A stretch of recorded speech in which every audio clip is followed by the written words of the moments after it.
예, 안녕하세요. 동영상 잘 보셨죠?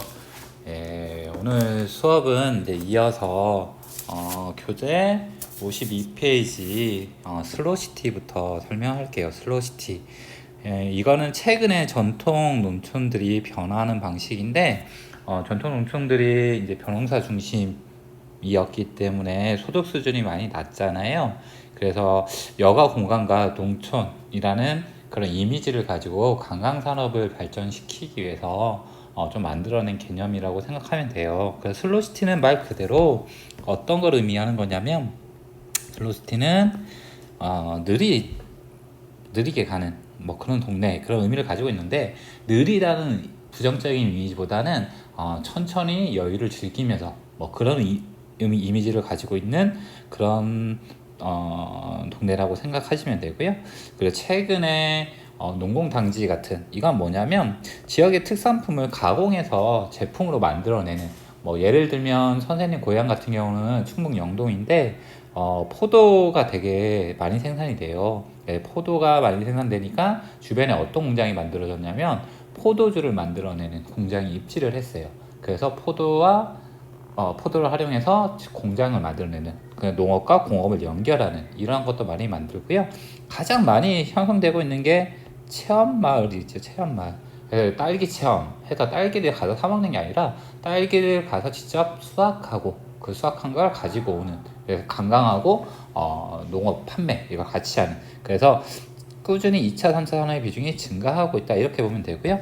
슬로시티 옵시다. 슬로시티는 우리나라에 이렇게 지정돼 있어요. 뭐 남양주, 예산, 전주, 담양, 뭐 신안, 완도 막 이렇게 쭉 있는데, 이거는 이 지역들은 전통 농촌이에요. 청년층이 매우 많이 빠져서 이 지역에 대부분 노년층만 거주하는, 그래서 이 지역들의 특색을 살려서 이렇게 관광산업을 활발하게 만들기 위해서 지정된 곳이라고 생각하면 되고요.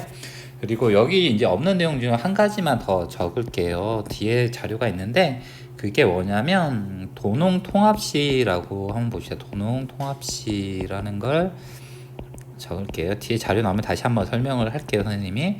도농통합시는 말 그대로예요. 뭐하고 뭐가 합쳐진 거죠? 도는 도시를 얘기하는 거고, 농은 뭐냐면 농촌을 얘기하는 거예요. 그래서 도시와 농촌을 합쳐가지고 하나의 통합시로 만든 예예요. 이거 예를 들어줄게요. 예, 동통합시 예. 예에 울산광역시가 있어요. 울산광역시라는 곳이 있어요. 울산광역시는 원래 어떻게 구분이 되어 있었냐면, 울산시가 존재를 했고요. 울산시가 존재를 했고, 그리고 이 울산시 주변에 울주군이라는 게 존재를 했어요.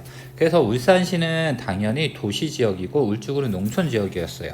그러다 보니까 이 울산시에서는 울주군에 이제 뭘 제공했냐면 물건하고 재화랑 서비스를 제공했겠죠. 서비스를 제공하고, 울주군은 뭘 제공했냐면 울산시에다 이렇게 식량하고 그리고 여가 공간 이렇게 제공했겠죠.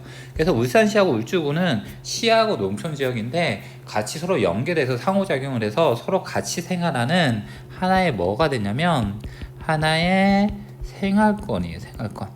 생활권인데 하나의 같은 단일 생활권인데, 이걸 시하고 군하고 도시하고 농촌을 같이 따로 놓을 필요가 없겠다 싶어서 이 두 가지를 뭐 해버렸냐면, 이 두 가지를 이렇게 통합시켜버렸어요. 합쳐버려서 만들어진 게 울산광역시가 되는 거예요. 울산광역시. 왜 울산광역시가 됐는지 알겠죠? 울산시였을 때 인구 100만이 안 넘었어요. 그래서 광역시가 될 수 없었는데 울주군하고 합쳐지면서 인구 100만이 넘으면서 광역시로 승격된 거예요.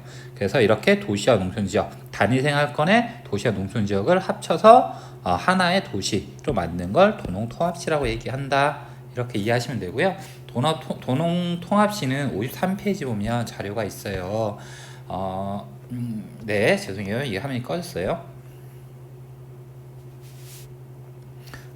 네, 이거 선생님이 이제 공부하는 그런 화면이 떴네요. 53페이지에 이렇게 보시면 아래쪽에 도농통합시라고 이렇게 지정된 곳들이 있어요. 그래서 지금 선생님이 설명한 곳이 어디냐면 여기에요. 여기 울산 광역시 이게 도농통합시다. 이렇게 보시면 되고요. 도농통합시에 대한 내용을 이 옆에다 정리해 두시면 53페이지 옆에다 정리해 두시면 훨씬 더 좋을 것 같고요. 그 다음에 이제 이번 시간에 53페이지 보실게요. 도시 발달, 우리나라 도시가 어떤 식으로 발달해 왔는지에 대해서 설명을 할 건데 그 전에 뭘 해야 되냐면 이거는 이제 선생님이 특별히 따로 자료를 안 만들어 놨기 때문에 여러분들이 빈 종이에다가 정리해서 같이 붙여 놨으면 좋겠어요. 도시 발달하기 전에 먼저 배워야 될 개념이 뭐냐면 도시화라는 개념을 배워야 돼요. 도시화. 어렵지 않겠죠? 도시화가 뭔지는 알겠죠? 도시가 아닌 지역이, 다시 말하면 도시가 아닌 지역은 이제 농촌, 촌락 지역이겠죠. 농촌이 도시로 바뀌는 현상을 갖다가 도시화라고 얘기하겠죠. 도시화라고 얘기하겠죠. 여기까지 이해되셨나요? 그러면 농촌하고 도시 성격이 어떻게 달랐죠?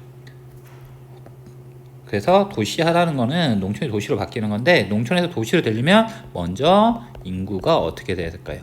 인구가 증가하겠죠. 그래서 농촌에서 도시로 되려면 인구가 5만 명 넘어야 되니까 인구가 늘어나는 현상을 갖다가 도시화라고 얘기하겠죠. 특정 지역에. 그리고 두 번째는 1차 산업의 비중은 어떨까요? 1차 산업의 비중이 높은 건 농촌 지역이었죠. 1차 산업은 줄어들고 대신에 2차하고 3차 산업의 비중이 늘어나는 현상, 이걸 도시화라고 얘기하겠죠. 이해됐죠? 그러니까 농업은 비중이 감소하고 제조업과 서비스업이 늘어나는 이런 현상을 도시화라고 얘기하고요. 마지막으로는 이건 좀 교과서적인 대답인 말인데, 도시적 생활 양식이 확대되는 현상을 갖다가 도시화라고 얘기해요. 그러니까 농촌 지역처럼 주변 지역과 다 알고 친하게 지는 게 아니라 좀 개인주의적으로 사는 적합한 용어는 아닌 것 같아요. 약간 도시적인 생활 모습으로 바뀌는 현상을 갖다가 도시화라고 얘기한다. 그래, 도시화는 인구가 늘어나고 2, 3차 산업이 늘어나고 도시적 생활이 확대되는 현상을 도시화라고 얘기를 한다. 그래서 이 도시하고 관련된 내용이 뭐가 있냐면 도시화 곡선이 있어요. 도시화 곡선. 이 도시화 곡선은 뭐 보고 설명할 거냐면 여러분이 가지고 있는 교과서 보시면 돼요. 교과서 도시화 곡선은 교과서 몇 페이지 보시면 되냐면 94페이지 보시면 돼요. 94페이지. 교과서로 넘어갑시다. 네, 94페이지 봅시다. 94페이지 여기가 아니네요. 이걸 넘어가니까 94페이지, 교과서 94페이지 보시면 우리나라의 도시화율이라고 되어 있는 이 그래프가 있을 거예요. 이 자료 3번 가지고 설명을 할 거예요. 그래서 도시화에 대한 설명했고, 그럼 도시화율은 뭐냐면 중요한 개념이에요. 좀 알았으면 좋겠어요. 도시화율은 설명하면 그거예요. 우리나라 전체 사람들 중에서 도시에 거주하고 있는 사람이 몇 퍼센트 정도 되는지. 그러니까 공식으로 나타내냐면 전체 인구수 분의 도시 거주 인구수가 되겠죠. 그러면 우리나라로 치면 C 이상이 사는 지역의 사람이 몇 퍼센트 정도 되는지를 나타내는 개념이 바로 도시화율이에요. 그럼 도시화율이 80%다, 이 얘기는 뭘까요? 우리나라 인구 전체의 80%가 도시에 거주하고 있다, 이런 말이 될 거예요. 그래서 아래쪽에 그래프를 보시면 우리나라 도시화율이 어떻게 변해 왔는지 나타내는 그래프가 돼요. 그래서 2015년 되니까 91%죠. 상당히 높네요. 우리나라 전체 인구 중에서 91%는 도시에 시 이상이 거주하고 있다, 이런 의미가 되겠죠. 그런데 이 그래프를 좀 자세히 살펴보시면 1950년대 이전 이 단계는 도시화율이 매우 낮죠. 그래서 1950년대 이 도시화율이 매우 낮은 단계를 갖다 무슨 단계라고 얘기하냐면 초기 단계라고 얘기해요. 초기 단계. 그래서 초기 단계 특징은 뭐냐면 도시화율이 매우 낮다, 이렇게 되겠죠. 매우 낮음, 이렇게 되겠죠. 도시화율이 매우 낮다는 것은 역으로 생각하면 무슨 말일까요? 대부분 사람이 어디에 거주한다? 도시화율이 매우 낮으니까 대부분 촌락 거주한다. 농촌 지역에 거주한다. 그럼 사람들은 농촌 지역에 거주하면서 뭘 먹고 살까요? 당연히 농촌 지역이니까 농사 짓고 살겠죠. 그래서 이 초기 단계는 1차 산업이 중심이 되는 시기가 되겠죠.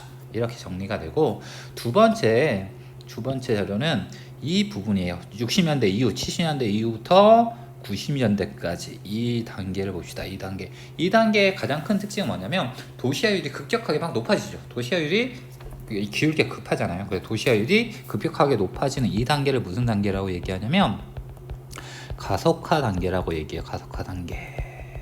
그러면 도시화율이 높아진다는 것은 도시의 인구가 늘어난다는 뜻이겠죠. 물론 도시에서 새로 태어난 사람도 많겠지만 도시화율이 이렇게 높아진다는 것은 무슨 현상이 일어났다고 보면 되냐면 농촌 지역에 있는 사람들이 도시 지역으로 이동했다. 다시 말하면 이촌 향도 현상이 일어난 시기였죠. 그럼 이촌 향도 현상은 왜 일어난다고 그랬죠? 공업화가 되면서겠죠. 그래, 공업화가 되면서 도시 지역이 공업이 발달하면서 농촌 지역의 사람들이 도시에 일자리가 많으니까 많이 갔어요. 그러다 보니까 도시율이 높아지게 되더라. 그러니까 가속화 단계는 공업화 되니까 당연히 이 단계는 2차, 3차 산업이 중심이 되는 시기가 되겠죠. 여기까지 정리가 됐죠. 그 다음에 마지막 하나 또 보니까 90년대 이후로 넘어가 보니까 어떤 일이 발생하냐면 도시화율이 이렇게 다시 정체하죠. 그러니까 도시화율은 높은데 도시화율이 커지는 그 폭이 점점 줄어들죠. 정체하게 되겠죠. 그래서 이 도시화율이 높지만 정체하는 이 단계를 무슨 시기라고 얘기하냐면 이거를 종착 단계라고 얘기해요. 종착 단계. 그 종착 단계는 도시화율이 높아요. 하지만 도시화율 증가폭은 작은 시기가 되겠죠. 그래서 도시의 종착 단계는 도시화율을 보니까 80% 이상이죠. 그래서 대부분 사람들이 도시에 거주하는 거예요. 그럼 왜 더 이상 도시화율이 높아지지 않을까요?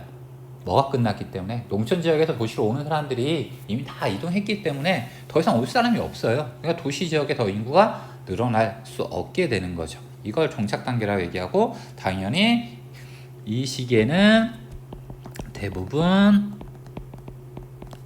인구가 도시에 거주하는 시기를 얘기하겠죠. 이해되셨나요? 그래서 도시화율이 낮았던 초기 단계가 있었고, 급격하게 도시화율이 높아지는 가속화 단계가 있고, 그래서 도시화율은 높지만 도시화율이 늘어나는 폭이 이제 정체가 일어나는 종착 단계가 있고, 이거보다 더 가면 무슨 일이 발생할까요? 이거보다 더 시간이 많이 지나면 무슨 일이 발생하냐면 도시화율이 이렇게 떨어지는 경우도 발생하겠죠. 도시화율이 이렇게 떨어지는 걸 뭐라고 얘기하냐면 색깔이 잘 안 보이네요. 다른 색으로 바꿀게요. 이 도시화율이 이렇게 감소하는, 떨어지는 이 단계를 뭐라고 얘기하냐면 역도시화라고 얘기해요. 역도시화. 도시 인구가 감소한다는 뜻이죠. 그리고 농촌에 촌락의 인구가 늘어난다. 그러면 도시에서 농촌으로 인구가 이동하는 거예요. 최근의 트렌드 중에 하나인 기농 현상이 일어났기 때문에 되겠죠. 그래서 차례대로 이렇게 도시가 발달해 왔다. 이렇게 정리하시면 되고요. 되셨죠? 여기까지 정리하시면 될 것 같고요. 그 다음에 다시 교재로 넘어갈게요. 교재 53페이지. 교재 53페이지 보시면 여기에 이렇게 가나가 있죠. 가나. 그래서 이 도시화율이고요. 도시화율. 가는 무슨 식일까요? 도시화율이 이렇게 높아지고 있죠. 도시화율이 높아지니까 가는 도시화 곡선에서 가속화 단계에 해당한다. 이렇게 볼 수 있고, 나 시기는 도시화율이 높지만 이렇게 정체되고 있죠. 정체되고 있으니까 나 시기는 종착 단계에 해당한다. 이렇게 해석할 수 있겠죠. 그래서 우리나라는 1960년대 이전까지는 초기 단계였고, 그리고 60년대부터 90년대까지는 가속화 단계였고, 그 다음에 90년대 이후부터는 종착 단계로 도시화 곡선이 변해해 왔다. 이렇게 정리가 가능하죠. 됐습니까?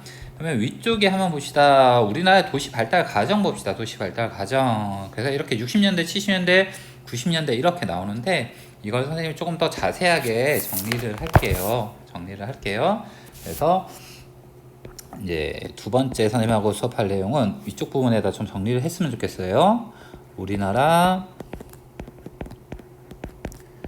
도시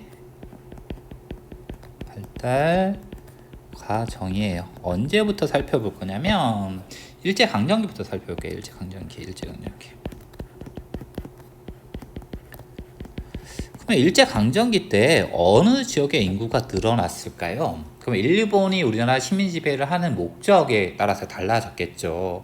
그래서 일본이 우리나라에서 가져간 것들이 있어요. 그 대표적인 게 쌀이죠. 쌀을 수출한 지역의 인구가 늘어났어요.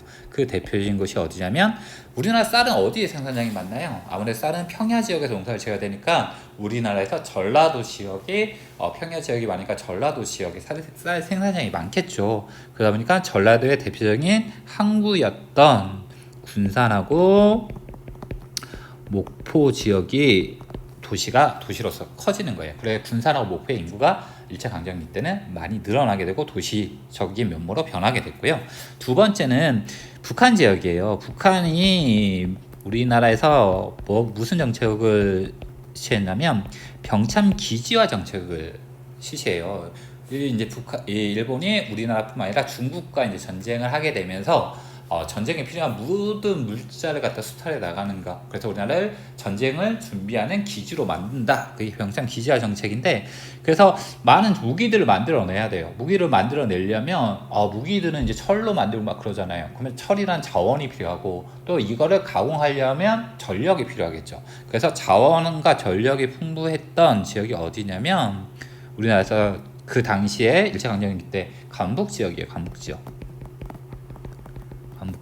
그 강북 지역에 어디가 도시로서 이제 성장하게 되냐면 함흥하고 청진 지역이 도시로서 이제 발달하게 되는 거예요. 그게 일제강점기 때 발달한 도시들에 대해서 설명을 했고요. 그 다음에 두 번째 시기는 이제 언제가 되냐면 광복 후예요. 광복 후. 이제 우리가 일본으로부터 독립하고 난 다음에 광복이 됐어요. 광복이 되니까 무슨 일이 발생하냐면 인구가 두 군데서 들어와요. 이건 남한 기준이에요. 남한 기준. 북한에서 남한 쪽으로 월남하는 사람들이 많이 늘어나게 돼요. 이게 북한이 이제 공산주의 사회주의로 가면서 여기 체제에 맞지 않는 사람들이 대거 남쪽으로 넘어오게 되겠죠. 그리고 해외 동포들이 귀국하게 돼요. 그러니까 일제 탄압을 피해서 헤어나갔다거나 강제로 나갔던 사람들이 일시적으로 귀국하게 돼요. 그래서 북한에서 사람 내려오고 해외에서 사람들이 들어와요. 그러면 이 사람들이 다 어디에 주로 거주하게 되냐면 지금의 기존의 대도시 서울하고 부산 같은 대도시에 대부분 자리 잡게 돼요. 대도시에. 근데 서울하고 부산에 일시적으로 엄청나게 많은 사람들이 들어오잖아요. 그러니까 이 사람들이 거주할 거나 생활할 공간이 마땅치 않았겠죠. 그래서 이 서울하고 이 부산 지역에 인구가 가밀화 현상이 나타나고 또 무슨 현상이 발생하냐면 슬럼 지역이 발생하게 돼요. 그래서 이게 현재는 어떤 형태로 남아있게 되냐면 이때 인구가 늘어나서 인구가 가밀화돼서 슬럼 지역을 만든 게 지금의 서울에 가면 이제 달동네라고 남아있죠. 달동네처럼 남아있는 거. 그게 이제 이 강북 후에 인구가 급증하면서 발생한 현상이 돼요. 그리고 서울의 인구가 막 늘어나면서, 그러니까 여담인데 늘어나면서 서울의 인구가 늘어나니까 이제 달동네를 뭐 해야 될까요? 사람들 살게끔 만들어야 되니까 달동네를 다 밀어버리고 거기에 이제 아파트나 이런 걸 지어야 되겠죠. 그러면 달동네에 사는 사람들은 원래 그 지역에 건물이나 토지를 가지고 있던 사람들이 아니에요. 그냥 무허가로 살고 있던 사람들이겠죠. 그러면 거기에 아파트를 지으려면 그 사람들 쫓아내야 되겠죠. 그래서 그 사람들이 쫓겨나게 돼요. 서울에서 달동네에 살던 사람들이 쫓겨나서 이제 서울 주변인 경기도로 나오게 되는데, 그 경기도에서 나왔던 대표적인 지역이 어디냐면 부천이에요. 부천. 그래서 부천에 어디냐면 원미동이에요. 원미동. 그래서 원미동 사람들이라는 이 소설책 막 그런 것들이 이제 그런 거에 배경이 되는 거죠. 이렇게 되고요. 여기까지 정리가 되셨죠? 그렇습니다. 그 다음에 이제 1960년대부터 한번 볼게요. 1960년대 이제 교재를 보셔도 돼요. 선생님이 여기다 이제 판서를 하면서 수업을 할게요. 1960년대 이후부터는 뭐가 일어나냐면 공업화가 이제 본격적으로 일어나겠죠. 공업화가 일어나겠죠. 공업화 되면서 무슨 현상이 발생하냐면 향도 현상이 발생하겠죠. 안 그래도 강북 직후에 서울하고 이 대도시에 인구가 많이 있는데 이제 시골에서 또 사람들이 오기 시작해요. 그래서 기존의 대도시 서울하고 부산하고 뭐 대구 같은 데들이 이제 인구가 점점 더 많아지겠죠. 그래서 압도적인 큰 도시로 이제 성장하게 되는 거죠. 서울하고 부산, 대구가. 네, 이해되셨죠? 그 다음에 이제 공업화가 본격적으로 이루어진 70년대, 1970년대는 거기는 여러분이 읽어보시면 될 것 같아요. 여기에 우리나라가 70년대, 60년대, 70년대, 70년대, 80년대를 거치면서 우리나라 공업 정책이 바뀌어요. 무슨 공업에서 무슨 공업으로 바뀌냐면 경공업에서 중화학공업으로 바뀌게 돼요. 공업 체제가. 공업에서 다시 설명하겠지만 경공업은 섬유하고 의류 이런 것들이에요. 섬유하고 의류는 자원이 많이 필요하지 않고 자본도 많이 안 필요해요. 대신에 돈이 별로 안 돼요. 그러니까 돈이 될 만한 공업으로 공업 구조를 바꾸는 거예요. 그래서 중화학공업으로 전환해요. 중화학공업을 하려니까 중화학공업은 돈이 필요하고 자원이 필요해요. 근데 우리나라 자원이 부족하죠. 그러니까 수입해야 되겠죠. 수입해야 되니까 공업 지역이 대부분 어디에 발달하냐면 지금의 경남 지역, 남동 임해 공업 지역이 발달하게 돼요. 그래서 남동 임해 공업 지역에 위치한 포항이나 울산, 창원 같은 도시들이 성장하게 되는 거예요. 이런 도시들을 갖다가 공업에 의한 공업 도시라고 얘기하는 거예요. 됐습니까? 공업 도시 성장했고, 그 다음에 1990년대 이후인데 1990년대 이후 어떤 도시들이 성장하는지 한번 봅시다. 1990년대 이후 이거는 뭐 최근에도 역시 마찬가지 나타나는 현상이고, 대표인 게 서울, 우리가 앞에 배웠던 서울하고 부산하고 대구에서 일어나는 곳이에요. 지금 쭉 살펴보니까 서울하고 부산하고 대구는 강복 후부터 지금까지 인구가 준 적이 없죠. 계속해서 사람들이 늘었죠. 사람들이 계속해서 늘어나는데 이 공간은 한정되어 있죠. 그러니까 이 지역에서 이 대도시에서 무슨 일이 발생하냐면 지적 불이익이 발생해요. 지적 불이익은 어떻게 이해하시면 되냐면 교실이 크긴 한정되어 있잖아요. 그래서 지금 한국지를 듣는 수강생이 38명인데 38명이 아니라 한 60명이 됐어요. 그러면 여러분들 수업 듣기 편할까요? 불편할까요? 불편하겠죠. 그러면 사람들이 어떻게 해야 될까요? 교실에서 다른 교실로 이동해야 되겠죠. 그래서 서울, 부산, 대구 지역에 사람들이 너무 많이 모이면서 불편해진 거예요. 그거 지적 불이익이 됐고, 그러니까 사람들이 지적 불이익이 발생하니까 주변 지역으로 나가게 되는 거예요. 그걸 뭐라고 얘기하냐면 교외화 현상이라고 얘기해요. 교외화. 그래서 서울 주변에 있는 이제 경기도에 있는 도시들이 성장하게 되는 거죠. 그래서 대표적인 게 성남, 안산, 뭐 고양 같은 도시들이 이제 인구가 늘어나게 되는 거고, 부산 지역에 뭐 김해, 양산 같은 도시들이 이제 인구가 늘어나게 되고, 대구 주변에는 이제 경산이라는 도시가 있어요. 경산, 이런 도시들이 늘어나게 돼요. 그래서 이 90년대 이후에 이런 성남, 안산, 고양, 김해, 양산, 경산 이렇게 인구가 늘어난 이 도시를 크게 두 가지로 구분해요. 뭐로 구분하냐면 하나는 신도시, 들어보셨죠? 뉴스에서 많이 언급되니까. 또 하나는 이성 도시가 되는 거예요. 그래서 이렇게 발달해 왔어요.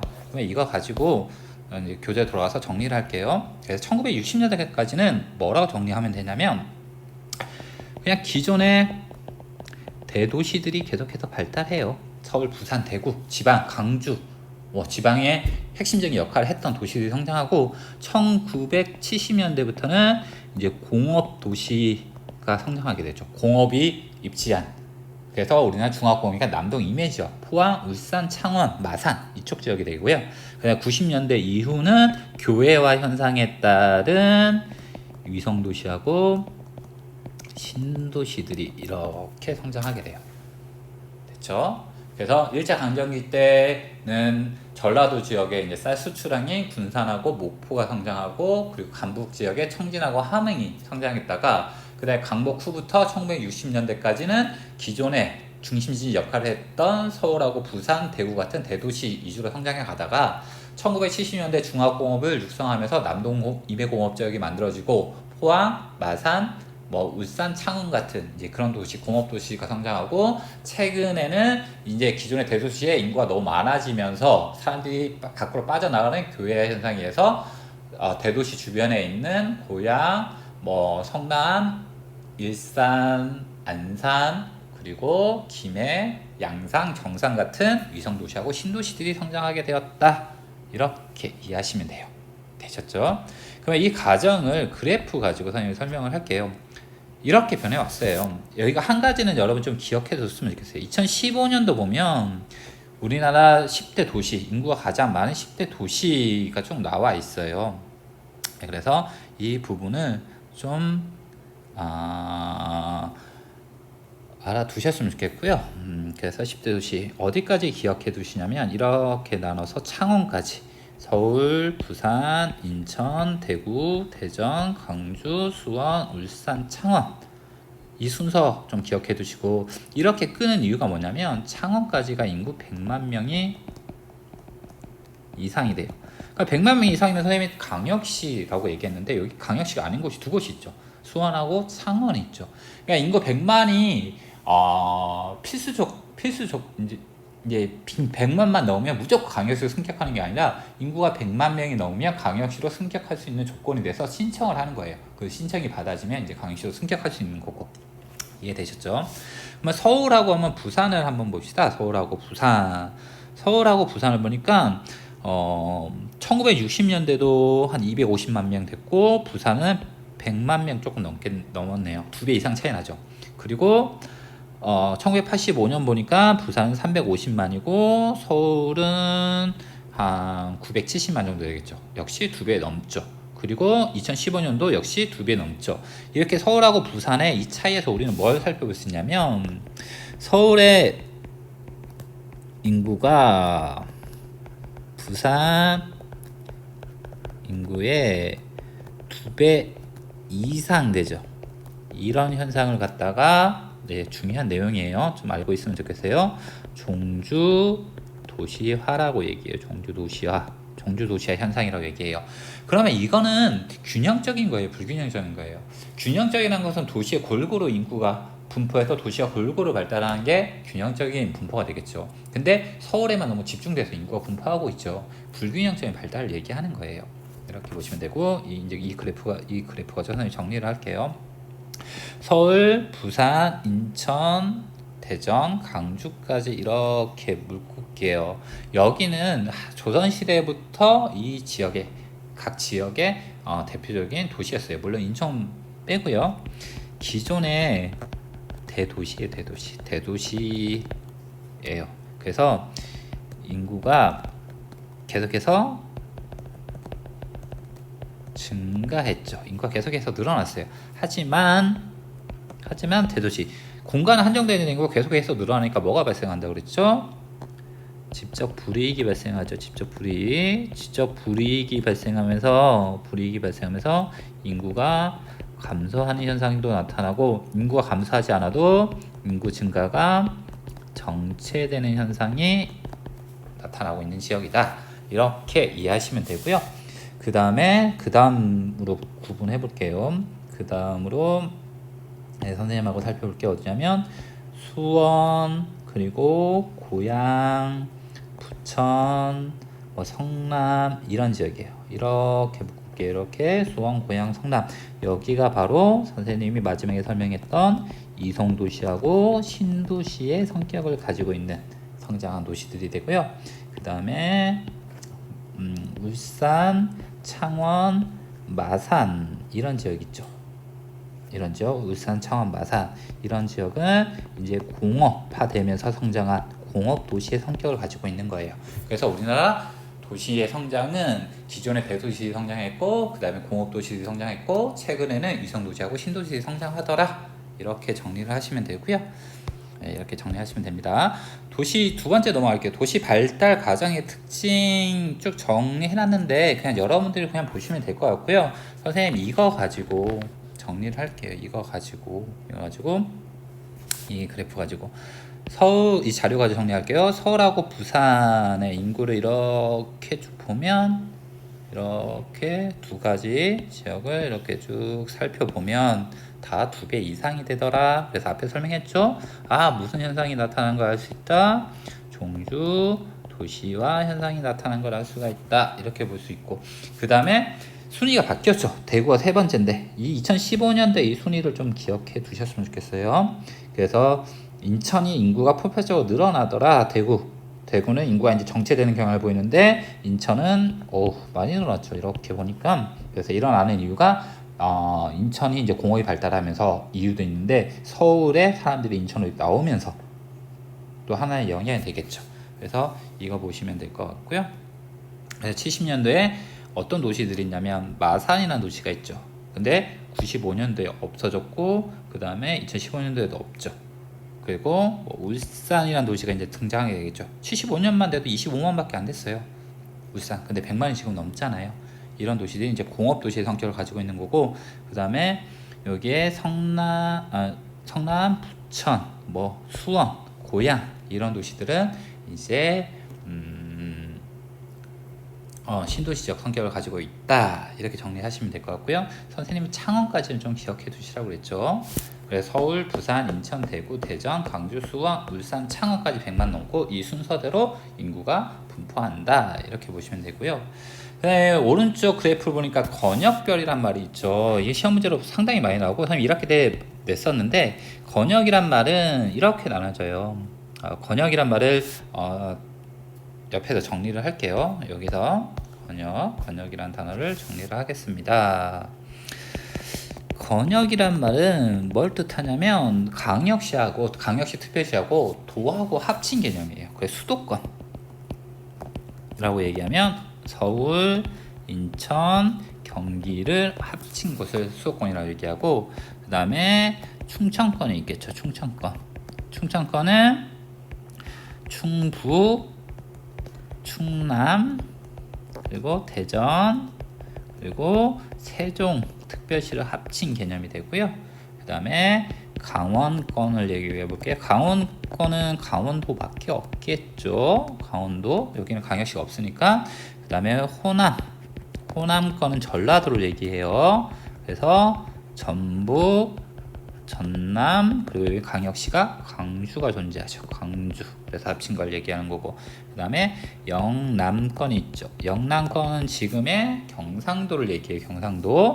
그래서 경북, 경남, 그리고 여기에 강역시가 부산, 대구, 그 다음에 울산 이렇게 존재하죠.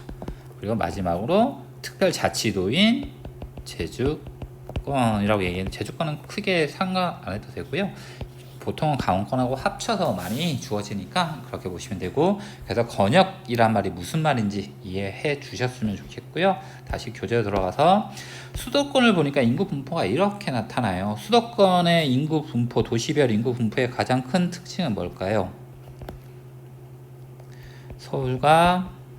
서울의 인구 비중이 매우 크다. 다시 얘기하면 서울과 다른 도시들 간의 인구 차이가 크다. 서울이 약 1000만 가까이 되잖아요. 근데 이 수도권에 살고 있는 인구가 50% 정도 된다고 하잖아요. 그럼 우리나라 5천만이 넘었죠. 5천만이라고 가정했을 때 그럼 2,500만이 수도권에 사는 거예요. 2,500만 중에서 1000만이 서울에 거주하는 거예요. 그러니까 서울이라는 엄청난 큰 규모의 도시를 가지고 있다. 이게 수도권의 특징이 되고요. 영남권의 특징은 뭐냐면 부산, 대구, 울산 이 세 곳이 인구 100만이 넘는 곳이죠. 이곳의 인구의 집중폭이 매우 크다라는 특징이 되죠. 이렇게 보시면 됩니다. 그래서 여기는 인구 100만 명 이상 되는 도시가 많다가 이 권역의 특징이 되고요. 호남권의 특징은 뭘까요? 호남권은 광주 빼고는 큰 도시가 없다라는 특징이에요. 그러니까 강주만 인구 100만 넘고 나머지는 규모가 비슷한 도시들이 쭉 존재한다. 이렇게 되어 있고요. 이렇게 본다면 어디가 가장 균형적인 발전을 이뤘나요? 호남권이 되겠죠. 그리고 가장 불균형적인 게 수도권이 되고 영남권은 그 중간에 위치해 있고 아무래도 우리나라가 수도권하고 영남권 위주로 개발을 하다 보니까 이와 같은 차이가 발생하고 호남권은 개발에서 약간 배제됐기 때문에 상대적으로 이런 특징이 나타나게 돼요. 그래서 여기까지 살펴봤고요. 오늘 수업은 여기까지 할게요. 여기까지 하고 다음 시간에는 이제 도시 체계에 대해서 살펴보도록 합시다. 예, 모두 고생하셨습니다.